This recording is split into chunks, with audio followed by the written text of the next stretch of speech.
You're listening to KGPC 96.9 FM Oakland and streaming online at www.kgpc969.org. This is the Anything Can Happen show with Kenya Asa, Quezzy Dreams, and your man Cat Fitness.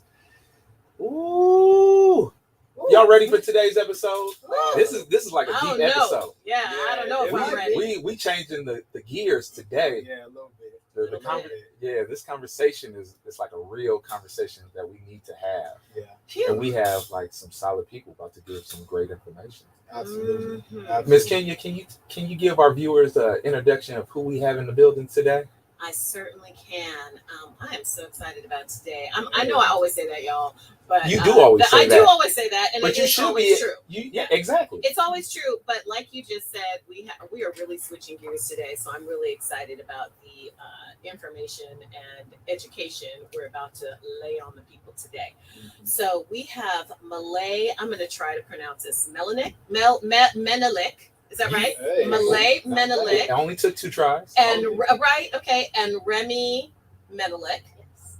And Mellay is a Bay Area native and entrepreneur, and also a survivor of the war in Tigray. Wow. Am I saying that right? Tigray. Tigray. Thank you. Because you know what?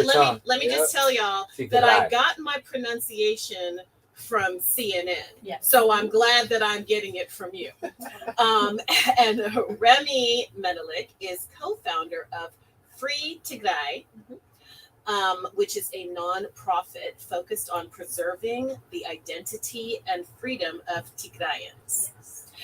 She's born and raised in Fillmore, San Francisco. So please, everybody, welcome Mellay and Remhai to our show today. Hey, welcome. Thank you for having us. Thank you for being here. Excited.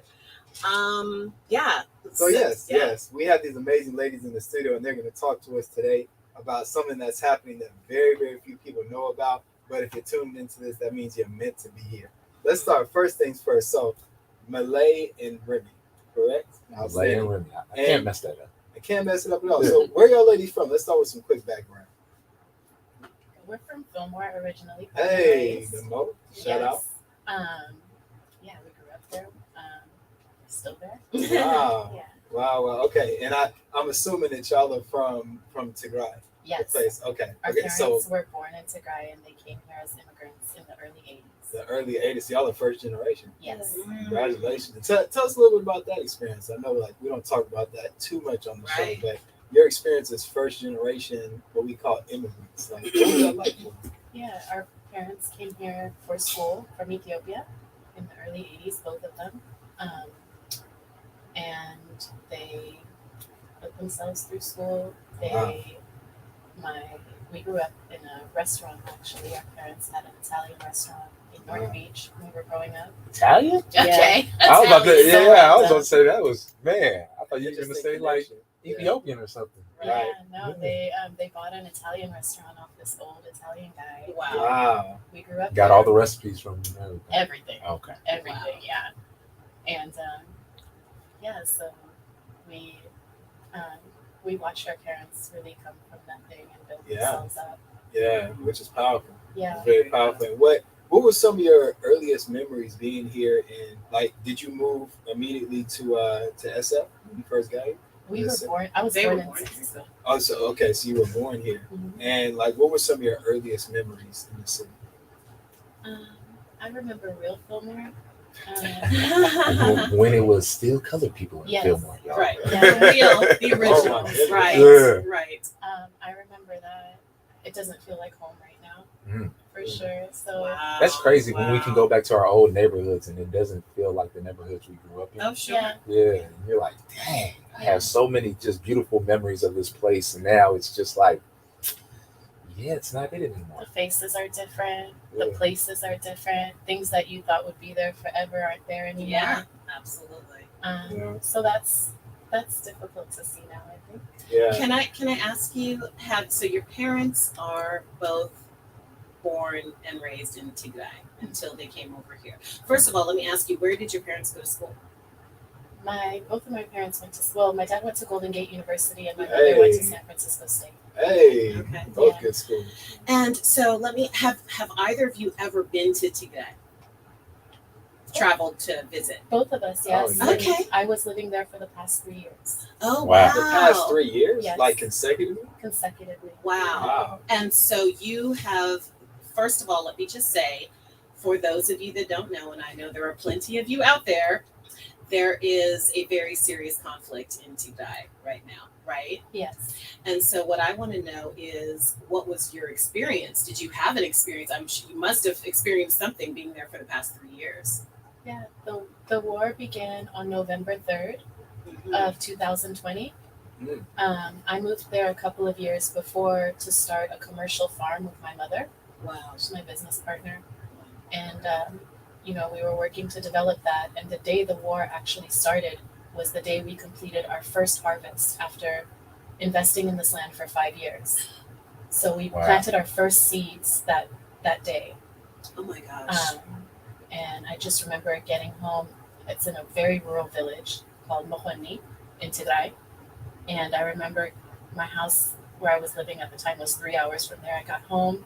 I was so tired I couldn't even shower. I just went to bed. Did you have any family or anything in the village, or No. like okay? Yeah, the area where our farm was, it's not even where my parents are from originally. Oh, okay. Oh, wow. Yeah, we just started this project there to develop the area. And what made you choose that area? My mom was the one who, started scoping out areas, and the land worked for the type of product that she wanted to grow. Mhm. They had the right kind of soil over there. Yes. Okay. Yeah. So And Tigray, for the people who don't know, and I know they're plentiful, Tigray is the northernmost state in Ethiopia. Is that correct? correct. Okay. You've been doing your homework I because have I've been never doing, even heard of right. Tigray Yes. personally. Not yet. Yeah. Yeah. So I Yeah, have I'm actually done a learning little today. bit of homework because, I'm someone who actually was lived in Ghana during the coup. And so hearing a little bit about this made me very interested in conflicts that are happening all over the world, and particularly in Africa, because I have a very special place in my heart for Ghana. And so I was really curious about what started it. Why is Eritrea involved? What is the position of the prime minister? What's happening? Why is this similar to a genocide, correct? Yeah. Can you tell us a little bit about what the war is and what's happening? Absolutely. So it's interesting because the war has actually, a lot of the conversation has really been politicized, even the humanitarian situation. So that's what's been kind of tricky because we tell the background of the story, but we don't want to leave out the fact that this is about people, Yeah. So really what happened is on November 4th of 2020, the Prime Minister of Ethiopia decided to declare war on Tigray. So he shut off the phone service, he shut off internet, he shut off basically access to the world. So and let me ask you a question really quick. Yeah. So of course there's a climate and events that lead up to a declaration of war, right? Can you break that down a little bit? Maybe some of the history between Ethiopia and Tigray? yeah, so Tigray is one of the states within Ethiopia.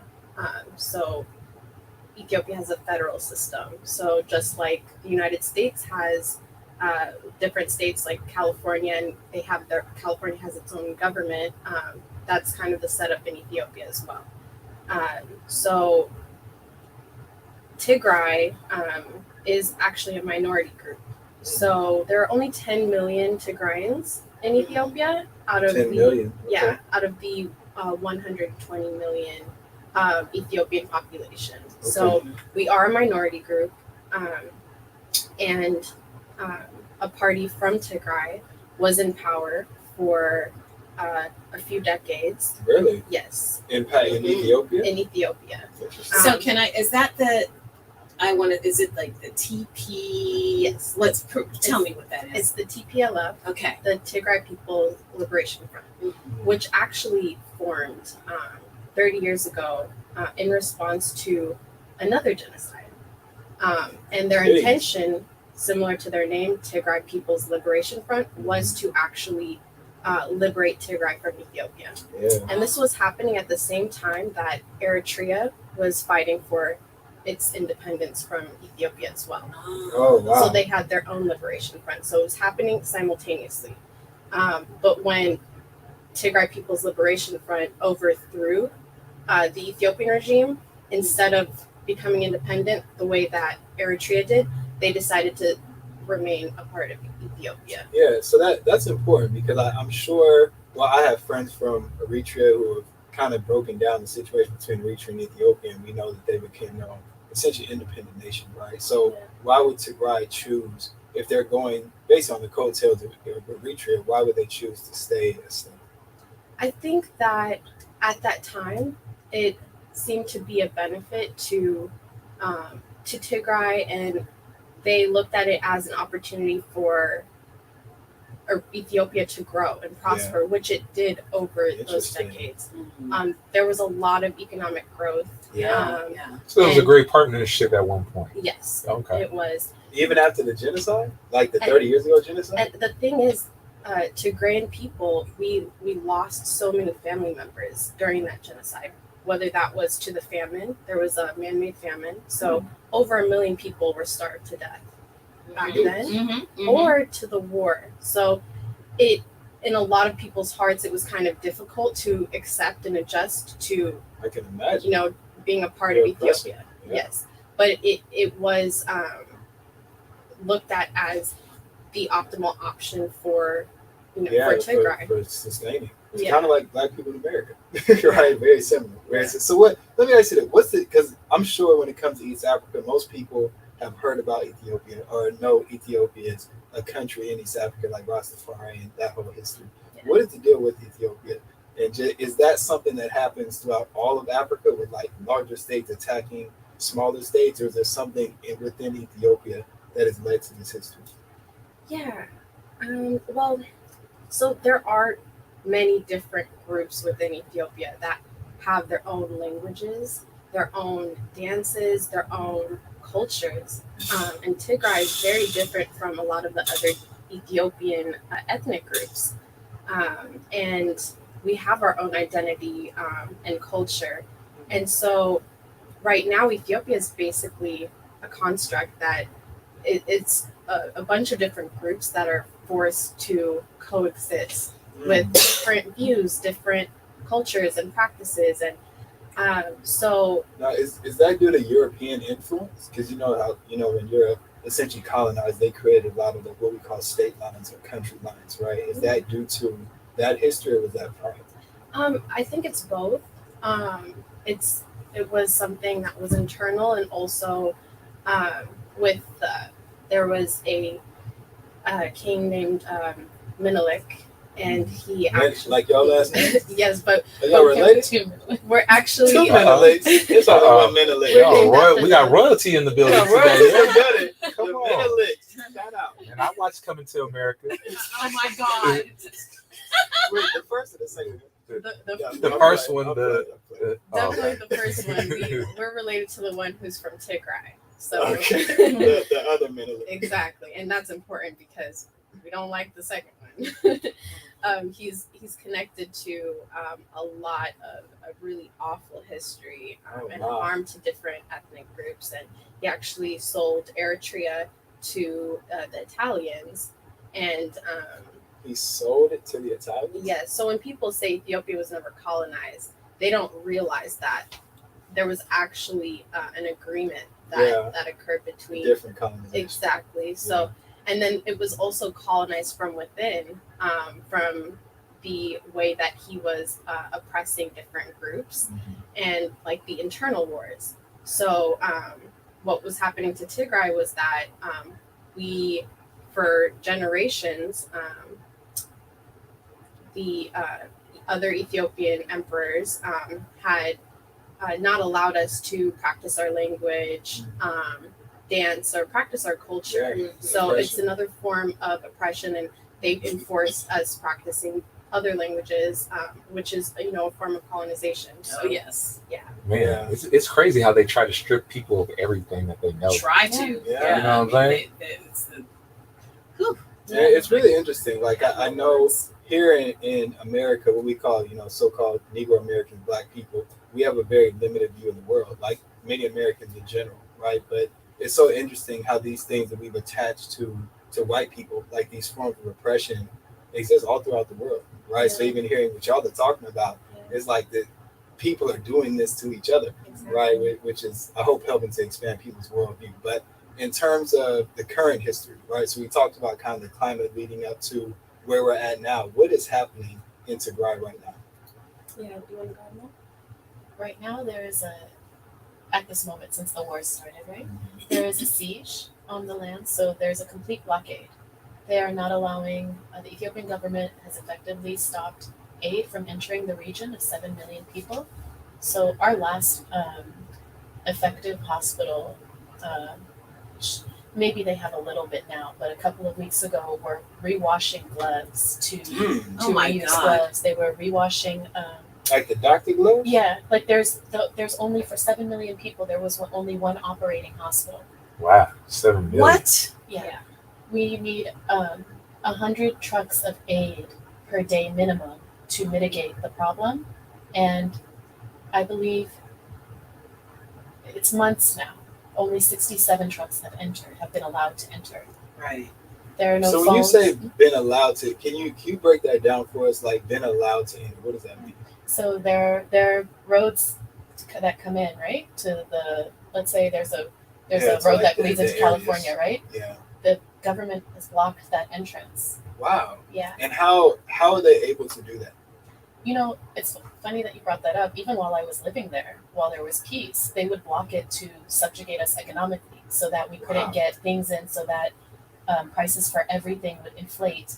Wow. So they've it's like been a doing border this. border patrol kind of thing that Yeah. they had set up. Wow. So this is Ethiopian soldiers, is that correct? Correct. Okay, and so where do the Eritrean soldiers come into play here?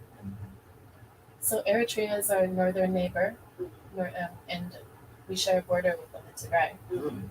And when the war started, Eritrea invaded with Ethiopia, but You that got was it. denied. So you got to break that down for me, because the history I've heard, at least the Eritreans I know, Yeah. they do not like Ethiopians. Yeah. I mean, understandably, just knowing the history. So how? But do How they have a did that- common enemy here? Is that the issue? Yeah.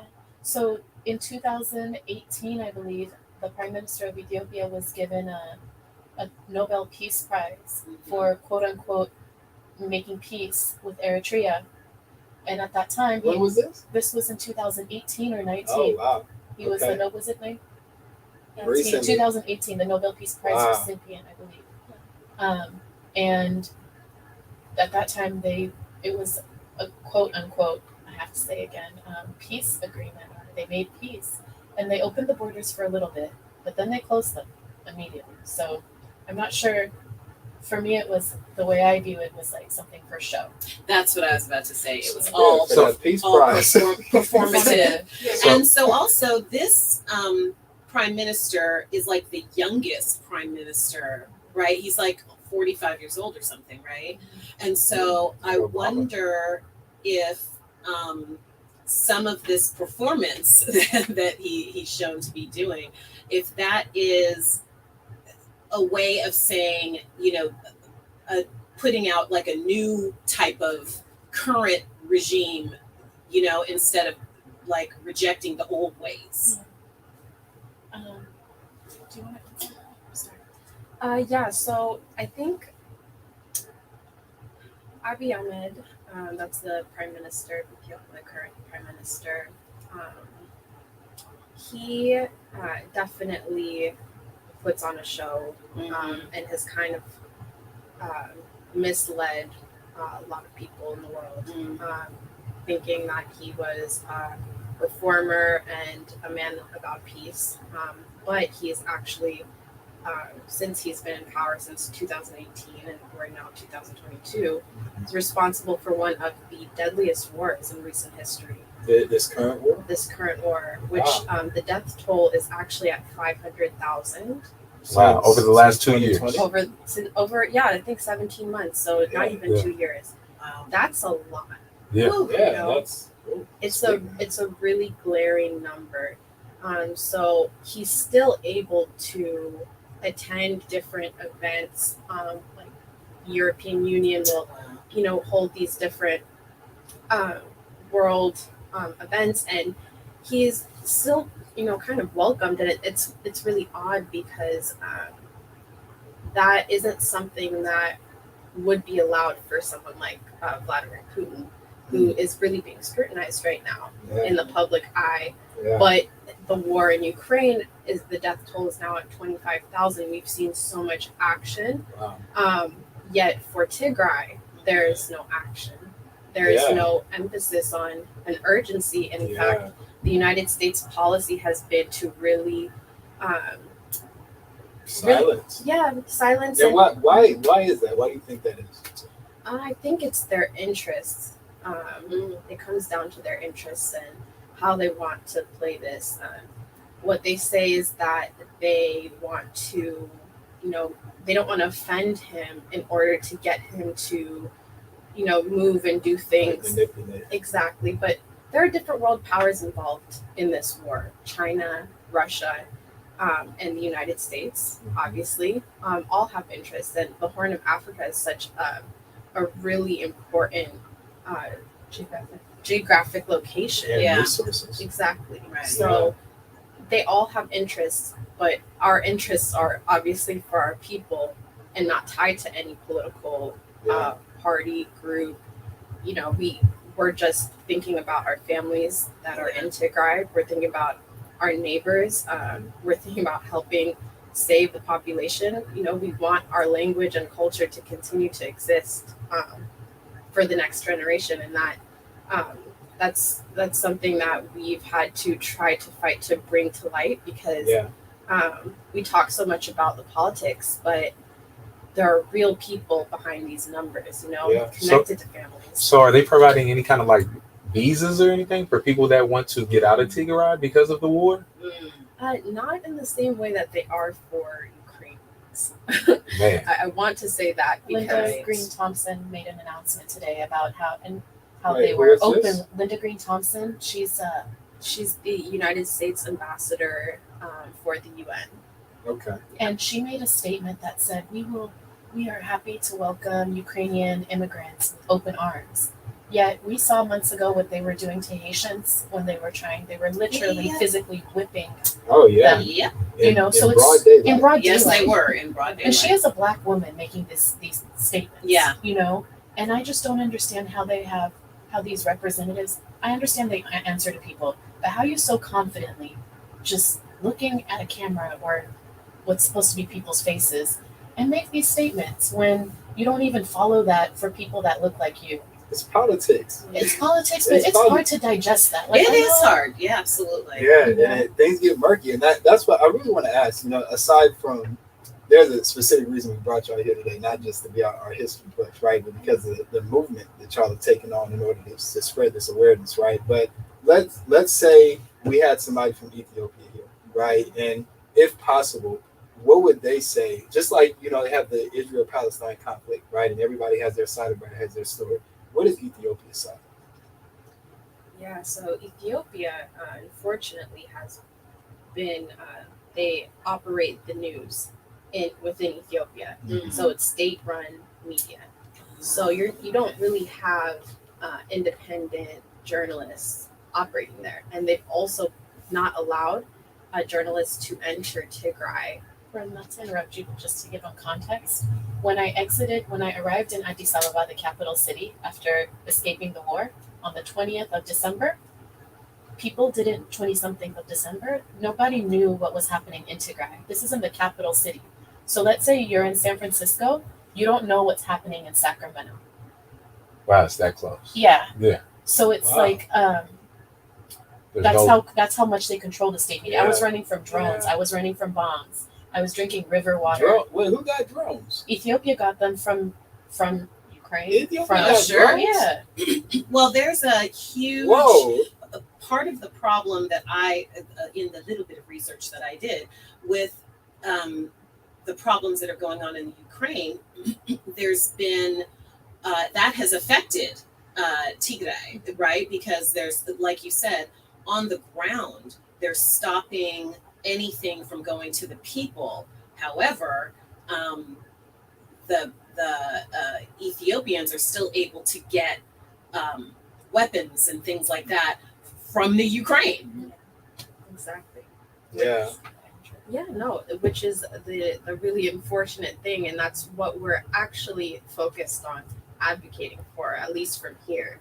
You know, we want sanctions on Ethiopia to make sure that they're not able to purchase weapons to be used against civilians the way they have, and continue to commit these war crimes. It's the least that we can do to, you know, prevent this from continuing. But it's unfortunate to see all of the support that you know, other countries and people are getting, while, you know, there's a death toll of 500,000 people, and we don't hear about it. You know, there should be fundraising. There should be an uproar. This is the world's worst famine in over a decade, and I think it's what's necessary with the movement, with the Free Tigray movement, is our hope is that there can be more of an awakening and an understanding of how we need to be aware of how Black people are suffering in different parts of the world. Yeah. This has opened my eyes, and I've learned so much about suffering in different parts of Africa, and I think we don't see it enough, and we don't get close to the attention that's needed. It's normalized and accepted. Yeah. Oh yeah. Just like you said, it's politics, but why do I have to sit and accept that it's like, why is someone's life politicized? Why is value placed on one person's life versus another?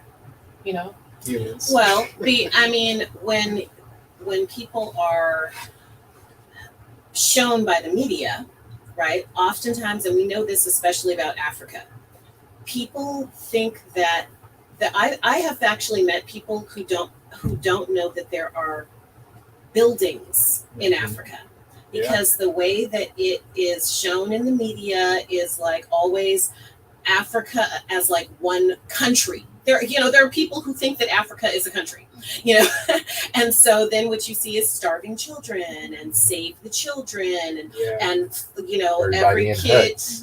And huts is always huts, right? Huts, and no water, no water, civilization. children getting a bowl of slop in there, you know, so there is this weird kind of showing like Black Africans are not human, or are it's subhuman. not weird, it's programming. Let's put it out there like it is. Absolutely. They program us to think that we're beneath the rest of the other cultures. That's right. You know, like Black people. And so why do they people of matter? color. Yeah, why do they matter? matter? Yeah. They live in huts, they eat slop, they're walking to the river with a bucket on their head for river water to bathe in, and all this other stuff, which obviously we know there's poverty in many places in Africa. But in many places in Africa, there isn't. There's poverty here. in Ukraine. There's poverty in California. And some of the wealthiest people in the world are in Africa. Yeah, and we have all of these tent cities here, and here right off of University and all over the place, right here in the Bay Area, and that's all brushed to the side. And so then we're going to shine a spotlight on certain places in Africa where people don't even know that they're separate from other countries, because they group all Africans in one group. And so then it's not important, and they don't know that at the Horn there's all of this resources that are coming through Africa. Being robbed from Absolutely. And we'll talk more. We talked enough bad news, but after we're going to take a quick music break, and after the break, we're actually going to talk to these wonderful ladies about the movement they started, the organization that's leading to creating solutions around this huge issue. So that being said, go ahead, Kat.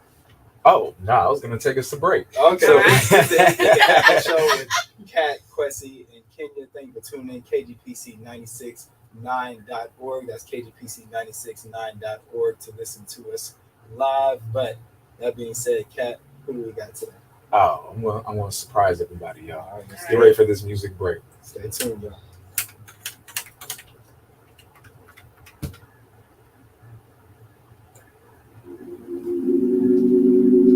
Yeah. Hey.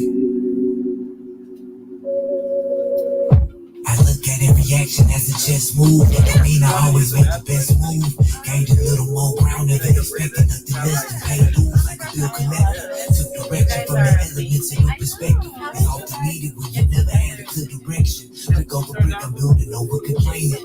Working in the rain, some habits So we gotta can talk about maintain that later. them. This music. Different stages in this It is. overcomplicated what I'm now giving Now, is basic, but that's how we go. This is torture. So it's hard. It's a hard subject to talk about. It's tough. But your questions are amazing. We love it. When I come over these We're hoping that every word that's spoken was an option.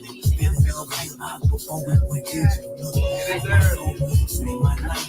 When it was me up at night, pure escapist. Smart face and say, was paid to the rhyme scheme and they not dreaming to this day.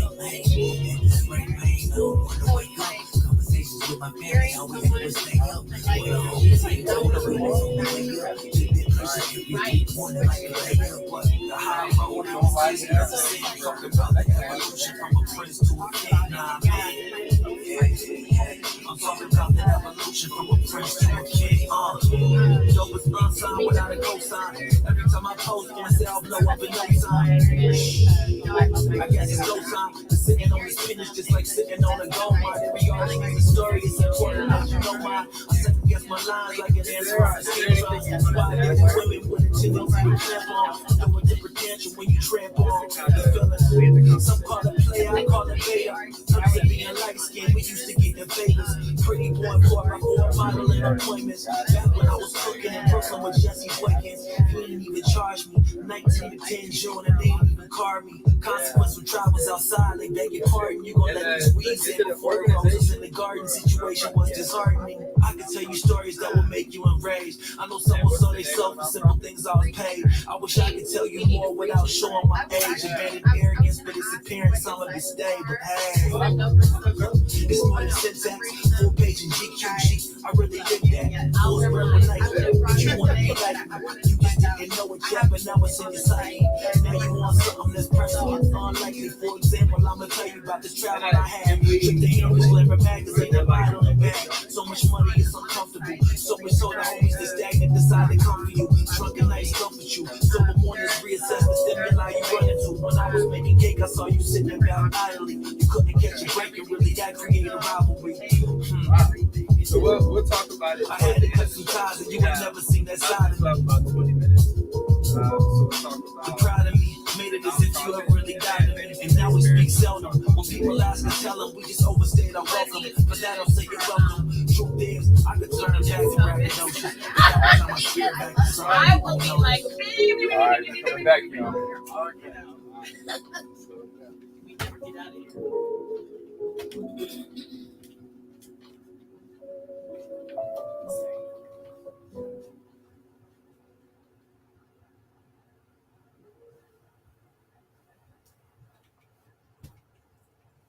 And you're listening to KGPC 96.9 FM and streaming online at www.kgpc969.org. This is the Anything Can Happen show with Kenya Asa, Kwesi Dreams, and your man Cat Fitness. Y'all was listening to High Road by Jimra and Anti Lily. man. Yeah, that was super beautiful. dope. Yeah, that was Yeah. Shout out to Jimmer and Anti. But today in the studio we have Mellay and Remy from the Free Tigray movement. They're giving us some amazing history on what's going on in East Africa right now. Unfortunately, there is a war and a genocide happening in East Africa, and these wonderful, courageous ladies are here to share their story and why it should They're not matter just to sharing you. a story, they're making a change. Making a change. Yeah, Absolutely. they're doing I more love than it. you know. And let me just ask you really quick, Kwesi, I don't mean to cut in. Yeah. But currently, can you tell us a little bit about what the people on the ground are facing? Because we know that there is stopping of resources, stopping of medical supplies, not enough hospitals. But there are also people are getting killed, people are getting shot by the soldiers, women are getting raped and killed. So, can you tell us a little bit more about what the actual citizens in Tigray are facing? Yeah, it's a lot. So from the start of the war, there have been non-stop bombings, airstrikes against civilians, and I think it's been really difficult also because they've been attacked in so many different ways. So Yeah. it's just try to imagine like your water getting cut off Yeah. for over a year. Internet. No Thanks. internet, no electricity. We haven't mentioned money.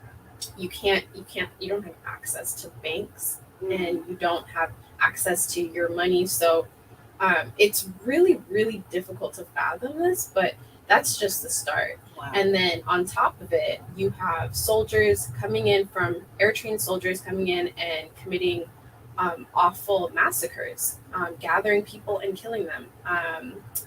And again, we got to talk about why though. We got to talk about why, because this is a it sounds like the Holocaust, Yeah. like literally, right? Or like Rwanda. or like Rwanda, right? Like a lot of these things have been happening. Like Ukraine is saying this is essentially what's happening in Ukraine by Russia, right? Yeah. And we got to talk about like why this is happening, because this sounds like a lot of effort that Eritrea and Ethiopia are putting in for this war, and I know they have their reasoning, but what's the real reason behind all of this? I mean, there are a lot of reasons why. I think for Eritrea, and we can start with Eritrea. So Eritrea is currently, it's considered the North Korea of Africa. So the president there, his name Eritrea is considered the North Korea of Africa? Yes. Wow. It's a large open air prison. Whoa. Most of the Eritrean population has already escaped Eritrea and are refugees in different countries. Yeah. So I've heard about that. they the president there has huge prisons and camps where they are he's torturing his people. And why? and we don't have to get into that. yeah, but it's well, just, he actually hasn't had an election. He wants to remain in power. It's a lot, but it's also like the extent of gruesome, like the way that he treats his people and others. It's like really difficult to understand. It's awful. It's devastating. It's a different plane of thought. Yeah. So reality. Eritrea has been going through its own really dark time, and I encourage everyone to look at a documentary that was released not too long ago, the one on Eritrea on PBS. Yeah. Escaping Eritrea. Yeah, it's called Escaping Okay. Eritrea. And you can get an understanding of what's taking place there. So the troops there that have invaded Tigray have been committing crimes because the Eritrean president has deep resentment towards the TPLF, the political party in Tigray. And for that reason, the people in Tigray are paying the price. Seriously. And he's allowed mass rape. There was looting. They destroyed infrastructure like universities. When you say they, who is that? The Eritrean military. Wow. So they wanted to intentionally destroy our universities. They burned crops, and this is a place that already doesn't have access to food, coming into the region because it's with intent to starve the people.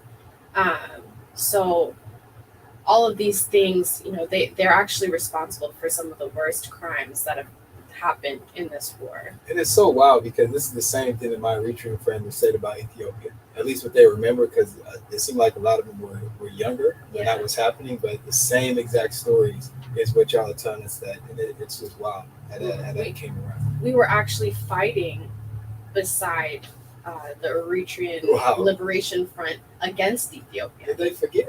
Yeah. Well, I They don't. didn't take no pictures? Yeah. So So that's something that I think people Wow.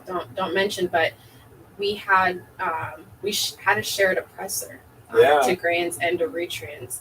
I need more. I think the people in Eritrea may not, agree with what's happening. I can't speak for Yeah. them, but when the borders opened for that brief week that Mellay mentioned during when the Nobel Peace Prize was won, Yeah. they ran across the border to hug each other because a lot of our families are kind of interconnected. Yeah. I can imagine. So it's definitely an issue that has to do with politicians, Yeah. first and foremost, and but the Eritrean military is responsible for Yeah. some really awful things. And how has that impacted the relationships between like Tigrayans and Ethiopians and Eritreans here in America or in other parts of the world? Yeah, I mean,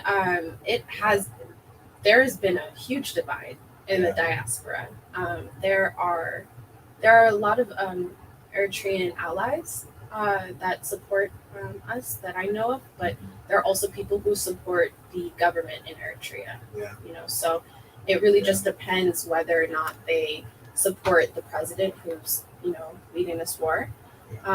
But as far as Ethiopians and Tigrayans, we definitely don't see eye to eye because a lot of the things that are actually happening in Tigray, they continue to deny. And that's because they either support the prime minister, it's just hard for them to imagine that, these things are happening. They don't want to be attached to something that's so awful, like a genocide. Like, who would want to be from a country that's guilty of genocide? You know? But it's not that I don't blame those individuals. I blame the people committing the crimes and the leader. But what's happened to us is Ethiopians have called us junta. Junta is junta, but they say junta. And that's been like a slur and a derogatory. What does that mean? It is, I think it's like a guerrilla. It's meant to describe a guerrilla group that's like fighting, a military group that's fighting against a government. Oh, like rebels. Exactly. Okay. And that's what the prime minister describes TPLF, the political group, as. Yeah. But that has then become the term that they use to refer to any Tigrayan. Wow. So even as they have been killing people, they call us junta. Here in the diaspora, I've been called junta by Ethiopians, Wow. Yeah. And y'all look so similar. That's what's trippy to me. Yeah. Me being like, Black American with my American eyes, right? It's like, y'all all look the same. Why are you killing each other? But it's more to it than that. Yeah. Right? It's such a bit like, what makes it so sad is East Africa is such a beautiful place. I mean, the food, the women, the culture, like it's a place that a lot of people should go and learn more about. And for this to be hopefully not people's introduction to East Africa, but there's so much more than that, right? So much more. And if y'all could just speak on the beauty of Tigray, like what you remember, especially. So Mellay, you lived there for 3 years, right? Like, what do you remember before the war? Like positive memories. It was, so I moved from being in the city, having my own business, having this like The city, San San Francisco. Francisco, having this like really fast-paced life, to moving to a village, like a very rural area, the place where my farmers doesn't even have electricity. But because they don't need it, or no, it's growing. It's such a huge place, and building infrastructure in those type of places is not as simple as it is in developed. You can go to so many parts of America that you'll be like, "Is this a third world country?" Yeah, Midwest. true. Yeah. So, and everything was so beautiful. My life changed instantly. Like I learned to respect time. Like I just, before I was always on to the next thing. And I learned to be present there. I saw beauty in community. I was alone there, but I was never alone. Right. I was always so supported by these people who had so much less than I had and who were always so willing to give and, just look out for me at all times. I never felt alone. Wow. Ever. It's more of a family kind of community, right? Yeah. Mhm. I get that same feel when I go where my mom's from. She's actually from South America in Venezuela. Okay. And it's that same kind of feel when you go out there, like life just slows down. Yes. Coming from America where everything's go, go, go, go, go. Yes. And then you get out there and everybody, you like have real conversations with people. people. Yeah. People take the time to hear you and experience what you're going through at those moments. So to get that taken away, I know it has to be a very traumatic experience. Yeah, and to see it being taken away from those people who find joy in everything so small, just to see how I teach at the school in my village. So while my business was starting up, things take a long time in Africa. So I would spend my days teaching at the elementary school. I taught them English.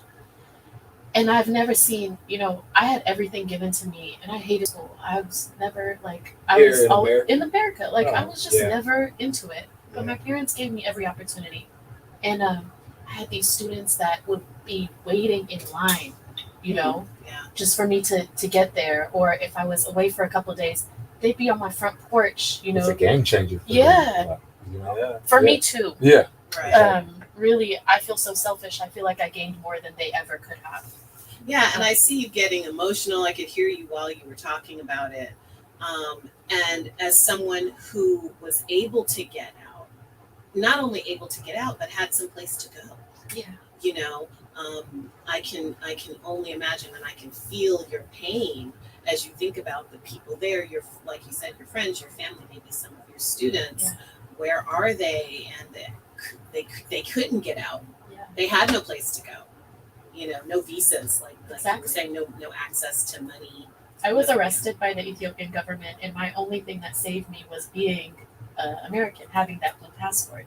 Wow. They had to carry me like a baby and make sure I got into Addis Ababa, because God forbid something happens to an American on their watch. It's a problem. Yep. Ooh, that's big. Yeah. That's really big. So even like those layers of protection that are afforded to us being American in other parts of the world, that's huge privilege. Oh, Huge absolutely. privilege. So let me ask you that, just in terms of what y'all are doing to not just like sit back and watch this happen, but to take action, right? To use your privilege to benefit somebody else. Like, what is the Free Tigray movement? Yeah, so as we mentioned earlier, this isn't the first time that this has happened. So this happened to my grandparents. They were bombed. The Ethiopian government had the UK come and bomb them. Wow. Because they were trying to govern themselves. So the Free That's a Tigray big movement, this started generations ago. It's just a continuation of the same fight. Oh yeah. Wow. And then the next, my parents' generation. My parents actually did come. At least my mother came here to escape the genocide and war that was taking place at that time. So that was the next generation, and that's when they decided to liberate Tigray. Wow. And now once again we're facing the cycle of genocide. And I also want to mention that famine that occurred that took 1 million lives in Tigray. That actually inspired "We Are the World." So a lot of people don't know song? that. Yes, the song. Wow. So- Michael Jackson. Mhm. Back in the Yes. 80s, right? 80s. That was to address Uh-oh. the famine in Tigray. Oh man, that's an exclusive. Yeah. Well, and I Write think that down. too that people don't know that there's a difference between. I mean, if they know anything about Tigray, they know that it's in that area, but they don't know where. Because we back in those days, in the 80s and the early 90s, problems in Ethiopia, famine in Ethiopia, but there's no difference between Ethiopia, Tigray, but barely a difference between Ethiopia and Eritrea. So to know that is something very unique. Like Kwesi said, I didn't know that either. Yeah. Right. If you look at the press conferences that took place back then, the United States was saying, asking the Ethiopian government to allow food in, stop blocking food in the same way that they are now, because they're practicing the same tactics. So for us, with the Free Tigray movement, we want to end the cycle of genocide. We want this to be the last time that Tigrayans have to suffer in this way. Wow. And it's really not an option, for us to remain a part of Ethiopia, because we want to make sure that there are generations of Tigrayans that can exist, So we've seen this time and time again, and this time, we've learned, the saying goes, shoot me once, shame on you. Yeah. So like, shoot me twice, Shoot me. and that's what's happening. And I think we're the generation that is waking up and saying this isn't going to continue Yeah. Wow. Yeah. And even with our movement, we wanted to make sure there was a space for people to really find out the truth. Like when you look at the news about different conflicts, you're getting a really surface level look. You're not really finding out the true sentiment of the people. Right. And so we want this to be the space where you can see exactly how Tigrayans on the ground feel, you know. Yeah. And I take it as my responsibility to Yeah. communicate what if I was living in Tigray right now, what would I want the world to know? Yeah. Yeah. And this is so good. Like it's reminding me of what's happening right now in America with, so-called Negro Americans, right? With pretty much everything our grandparents experienced, and maybe like Kenya and Kat's parents, right? Like what they experienced in the 60s and the 70s. The circles come back around. It's like if you don't learn from your history, you're doomed to repeat it, right? So it's good to see individuals like yourselves working together to really spread awareness around what's happening, because it happened 30 years ago, it's happening again now. How do we stop it happening 30 years from today? Breaking cycles. Exactly. Breaking So what cycles. kind of Breaking support? cycles. What kind of support do you all have as far as your movement goes? Like, what kind of support do you have, and what kind of support do you need? Yeah, so we have support from the Tigrayan diaspora community and from many different allies here that have learned about the conflict.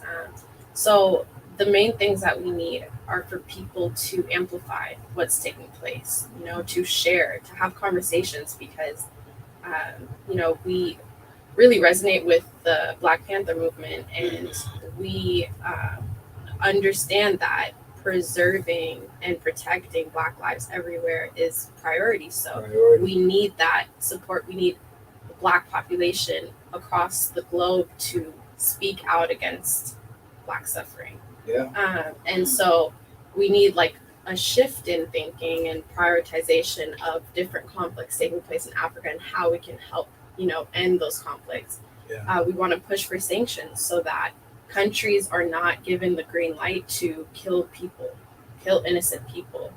We want to make sure that takes place. Yeah. Sanctions against Ethiopia is what we call for. And Okay.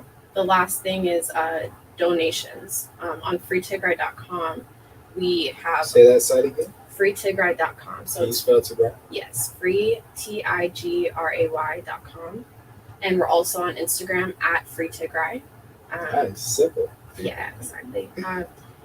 At freetigray.com, we have a donation page, and it lists different organizations that have focuses to support Tigrayans that Do are you trust displaced. these organizations? Yes, they're operated by the Tigrayan diaspora. So there's a health professionals network group that's operated by doctors and nurses that are based in America and Canada, and they help send medicine, insulin. That's a great Wow. one. Okay. Our organization, Free Tigray, we are actually doing a microfinance initiative in the refugee camp. So we're going to help them start a business so that they can self-sustain. Wow. So we're kicking that off pretty think- soon. Also, in terms of that, like if you know people who work for organizations or companies that could help us with mentorship on getting better to understand these types of things, because we're very grassroots. We've made it our life to like make sure. Yeah, y'all doing it though. Yeah. So if anyone has like a skill or something that they can contribute, or just we can go to lunch, and if we can learn from you in some way, we appreciate all of that. All right, our listeners are listening. We got our live listeners at ach.show, and we have Yeah. kgpc96.9.org. Man, they're tapped in, and I know God is definitely going to send more abundance your way. But believe it or not, we are coming to a close. Oh my goodness, this has been incredible. We could have gone another hour. I'm just going to shout out that we need a part 2 to this. Yeah. Somewhat. Yeah. We really need you guys to come back. And you said you were going back soon, right? Yeah. How soon are you guys headed back out there? I'll be going within the next month. Wow. Maybe getting you before you go Yeah. to bring more awareness to Okay. And we're so grateful to you guys for giving us this space to share our story. Yeah. It has been a fight for every space. I can So, imagine. I can imagine. Praying this leads to more opportunity. I know I'm already thinking of people that we can get you in front of, absolutely. But thank you for reaching out to us. Thank you guys. So for everybody that's listening, they reached out to us on Instagram at ach.show. They reached out to us just talking about their message and what they want to do. We were like, absolutely. We have to have you on here. Yeah, that's what our channel is about. This Yeah. happen. That's right. That's it. So That being said, this has been another incredible episode of the Anything Can Happen show here with Mellay and Remy from the Free Tigray movement. Stay tuned every single Thursday at 12 o'clock Pacific Standard Time. We go live on Instagram at ach.show. You can also catch us listening to KGPC 96.9 FM Oakland, streaming online www.kgpc969.org. This has been the Anything Can Happen show. Stay tuned. We got more on the way. Peace.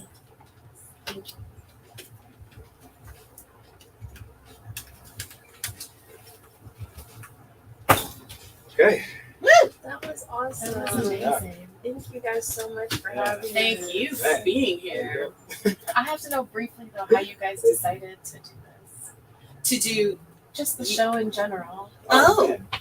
so these two started it Okay. way back. How long ago was that, you guys? 2020? 18 months ago or something like Okay. something around that, or Yeah, it was 2020. Yeah. yeah. Yeah, it was right after, because Yeah. I started a Wow. nonprofit called Heal the Hood, Okay. Yeah. and it's Wow. an educational piece where we go into inner city communities and educate people how to lower the risk of like diabetes, high blood pressure, nutrition, coaches, and everything.